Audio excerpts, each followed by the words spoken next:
प्यारे साथियों, अगर आप भी आरआरबी एनटीपीसी 2025 का एग्जाम देने वाले हैं और कहीं ना कहीं आपका वीक सब्जेक्ट मैथमेटिक्स है और आप मैथ को लेके जद्दोजहद में फंसे हैं, तो साथियों ये वीडियो आपके लिए है। आप मेरे चैनल को जरूर सब्सक्राइब कर लेना, क्योंकि आज से मैं मैथ के 15 से 20 क्वेश्चन डेली कराऊंगा जो प्रीवियस ईयर एग्जाम में पूछे गए थे। तो साथियों, आज की क्लास में आरआरबी एनटीपीसी 2021 के एग्जाम में जो मैथ के क्वेश्चन पूछे गए थे उनमें से मैंने करीब 15 क्वेश्चन को लिया है। अगर आपने 10-15 मिनट की ये वीडियो होगी आपने देख ली तो 4 से 5 क्वेश्चन का फायदा आपको जरूर होगा। आप सभी को जय हिंद, वंदे मातरम। कैसे हैं आप सभी? उम्मीद करता हूं कि सभी लोग जबरदस्त होंगे। मैं आप सभी का स्वागत करता हूं अपने YouTube चैनल विपिन मैथ्स पर। तो साथियों, बिना देरी किए क्लास को करते हैं शुरू। और हाँ, याद रखना, जितने क्वेश्चन मैं आज आपको कराने वाला हूं वो सारे लीगल सवाल होंगे जो 2021 के एग्जाम में आरआरबी एनटीपीसी में पूछे गए थे। तो आइए सीधे आते हैं क्वेश्चन नंबर 1 पर। सारे सवाल आरआरबी एनटीपीसी 2021 में पूछे गए सवाल। और साथियों, जो सॉल्यूशन होगा इससे बेहतरीन तरीका आपको कहीं नहीं मिल सकता, आप देख लेना। यदि किसी संख्या और उसके 2/5 का अंतर 60 है तो संख्या ज्ञात करें। मुश्किल से 10 या 12 सेकंड का यह सवाल है। कोई नंबर अपने में होता है 100%, तो यहां लिखेंगे 100%। और 2/5 परसेंटेज में होता है 40%, तो -40%। और इसकी वैल्यू हमें पता है 60 के बराबर, तो 100% - 40% तो आएगा 60%।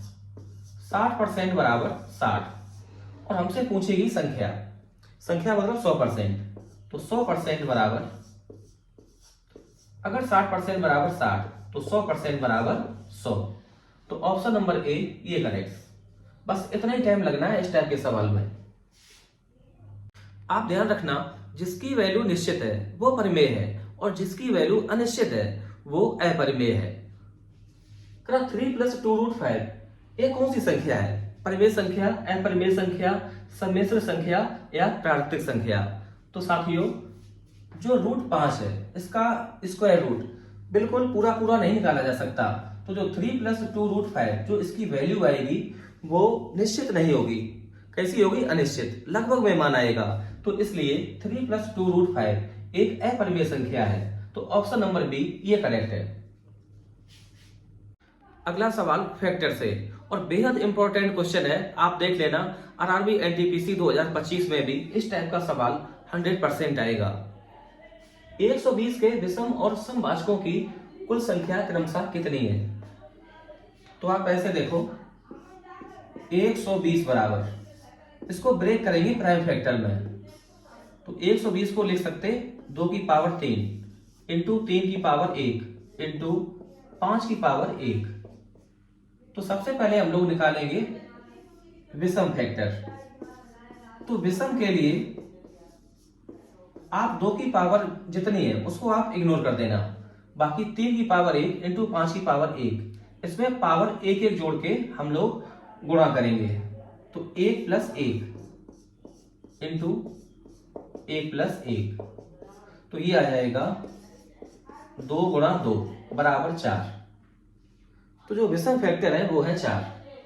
अगर सम फैक्टर निकालने हैं तो आप ऐसे देखो कि जो 2 की पावर में है 3, तो यहां से उठाएंगे केवल 3 को, इंटू, अब जो बाकी फैक्टर है 1 जोड़ करके करा देंगे इंटू, तो 1 और 1 2 इंटू 1 और 1 2, तो 3 का 2 में गुणा 6 का 2 में गुणा करेंगे तो आ जाएगा 12। तो बस साथियों, जो विषम फैक्टर है वो 4 है और जो सम है वो 12 है। तो आप देखो 4 और 12, ऑप्शन नंबर सी ये करेक्ट। अगर पूछ लिया जाए टोटल फैक्टर कितने हैं, तो 4 में 12 जोड़ देंगे तो टोटल हो जाएंगे 16 फैक्टर। या टोटल के लिए आपको पता होगा कि जो फैक्टर हम लोगों ने निकाले हैं 2 की पावर 3 इंटू 3 की पावर 1 इंटू 5 की पावर 1, तो पावर में 1 ऐड करके करते हैं गुणा, 3 1 4 इंटू 1 और 1 2, 1 और 1 2, तो 4 दूनी 8, 8 का डबल 16, तो ये 16। तो अगर टोटल फैक्टर पूछ ले या ऑड फैक्टर या इवन फैक्टर, हम लोग बहुत आसानी से निकाल सकते हैं। तो इस सवाल का जो सही उत्तर है वो ऑप्शन नंबर सी। साथियों, बेहद खूबसूरत सवाल है क्वेश्चन नंबर 4। निम्न में से कौन सी संख्या शांत दशमलव है? तो शांत दशमलव वही संख्या होगी जिसका हर केवल हम लोग 2 और 5 के फैक्टर के रूप में लिख पाए। तो इसको करते हैं सॉल्व। 15/600, तो 15 से कर दो डिवाइड, तो ये आ जाएगा 1/40 और ये 29/343। 7/2 की पावर 2 इंटू 7 की पावर 2, 77/210। 7 से कर दो डिवाइड, तो यहाँ 11 और यहाँ आ जाएगा 30। 343 में 7 मौजूद है, तो ये उत्तर नहीं हो सकता। यहाँ 7 मौजूद है, ये गलत। और साथियों यहाँ 3 मौजूद है, तो ये गलत। तो सही उत्तर है 15/600, मतलब ऑप्शन नंबर सी। क्योंकि 40 को हम लोग लिख सकते हैं 2 की पावर 3 इंटू 5 की पावर 1। जब हर को हम 2 और 5 के मल्टीपल में लिख लेते हैं तो साथियों वहीं शांत दशमलव आएगी, बाकी कहीं नहीं। तो ऑप्शन नंबर सी ये करेक्ट है। 60% बच्चे इस सवाल को लगाएंगे डिटेल में और वो टाइम खराब कर देंगे 1.5 से 2 मिनट। साथियों ये सवाल मुश्किल से है 10 या 12 सेकंड का। देखो कैसे 10 से 12 सेकंड में कैसे इस टाइप के सवाल को उड़ाएं। 22, 24, 48 और 16 का लासा ज्ञात करें। तो 22 में एक नंबर छिपा है प्राइम नंबर 11, तो जो ऑप्शन वाई सही होगा, जो 11 का मल्टीपल होगा। तो 48 को 11 नहीं काटता है, तो ऑप्शन नंबर ए ये उत्तर नहीं हो सकता। 64 को 11 डिवाइड नहीं करता, तो ये गलत। यहाँ चेक करते हैं तो 6 1 7 7, इसको 11 डिवाइड करेगा। तो साथियों हम लोग आ गए, या तो ऑप्शन बी सही है या ऑप्शन नंबर डी। अब आप एक चीज देखो यहाँ पे 24 में, इसमें एक नंबर छिपा है 3, तो जो अपना आंसर होगा वो 3 का मल्टीपल होगा। और 3 से विभाज्यता का नियम है अंकों का योग अगर 3 से विभाज्य है तो नंबर भी 3 से विभाज्य होगा। चेक करते हैं ऑप्शन नंबर डी को। 7 और 1 8, 8 6 14, तो 14 3 से डिवाइड नहीं है, तो साथियों 176 को 3 विभाजित नहीं करेगा, तो ऑप्शन नंबर डी गलत, ऑप्शन नंबर बी ये करेक्ट। तो 22, 24, 48 और 16 का लासा आ जाएगा 528। तो आपको ऐसे सवाल को उड़ाना है। एग्जाम चाहे कोई भी हो, फ्रैक्शन से इस टाइप का सवाल आपको जरूर मिलता है। 1/1 गुणा 2 प्लस 1/2 गुणा 3 प्लस 1/3 गुणा 4 प्लस 1/4 गुणा 5 plus dash dash dash 1/8 into 9 plus 1/9 into 10। तो आप एक बात देख पा रहे होंगे कि डिफरेंस इक्वल है। जो हर में डिफरेंस इक्वल है 1 1 का। अगर कभी भी इस टाइप का सवाल आ जाए तो साथियों आप ध्यान रखना कि इसको जब हम लोग सॉल्व करेंगे तो 1 डिफरेंस यहां लगाएंगे ब्रैकेट, तो 1 जो हर में पहला नंबर लिखा है ये लिखा है 1, तो इसको यहां लिखेंगे माइनस 1 और यहां आखिरी में ये है 10, तो यहां लिखेंगे 10। बस इसको कर देंगे सॉल्व, तो बराबर 1 डिफरेंस है 1 के बराबर, तो 1 माइनस 1/10। 10 का 1 में गुणा 10, 10 से 1 कम करेंगे 9, तो 9/10 इस सवाल का बिल्कुल सही उत्तर है। तो ऑप्शन नंबर सी ये करेक्ट है। प्रतिशत का सवाल है 0.002 0.12 के कितने प्रतिशत के बराबर है। तो आप ऐसे मान लो कि 0.002 0.12 के x% के बराबर है।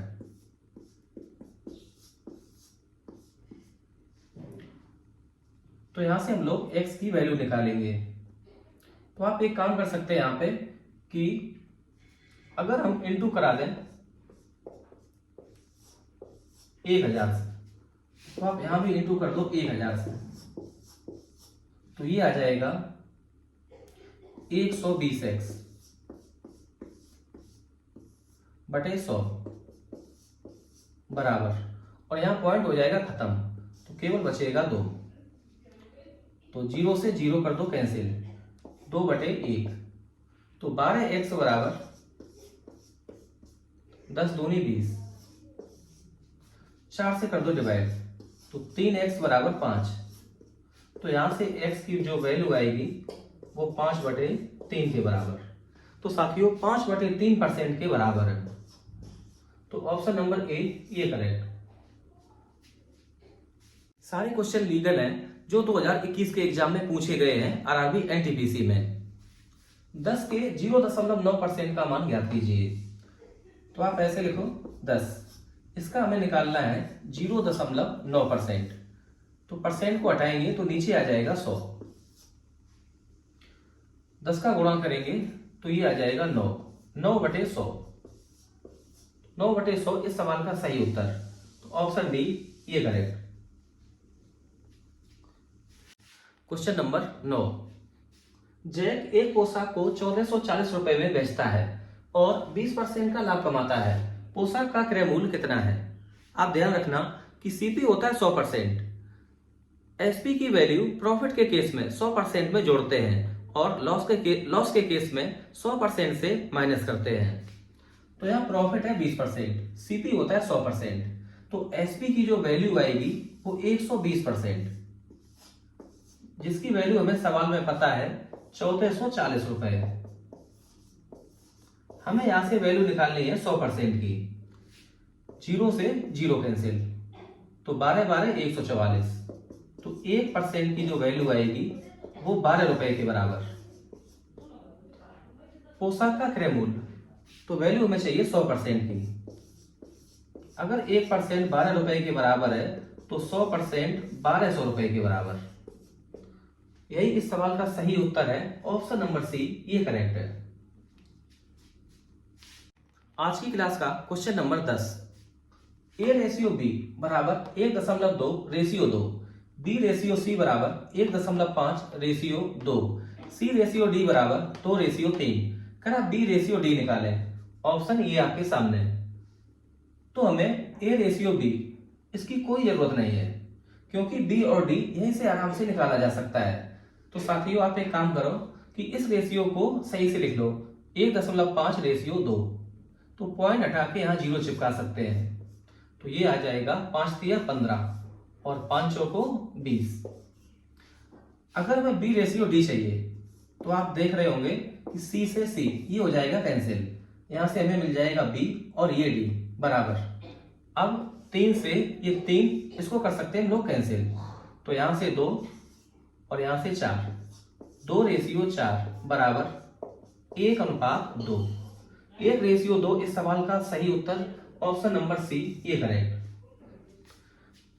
तो साथियों आज की क्लास में हम लोगों ने 10 क्वेश्चन पूरे कर लिए और ये वो क्वेश्चन थे जो आरआरबी एनटीपीसी 2021 के एग्जाम में पूछे गए थे। तो साथियों आज की वीडियो यहीं पर करते हैं खत्म। अगर वीडियो पसंद आई हो तो प्लीज इसको लाइक करें, शेयर करें, सब्सक्राइब करें। वीडियो को अंत तक देखने के लिए आपका दिल से शुक्रिया।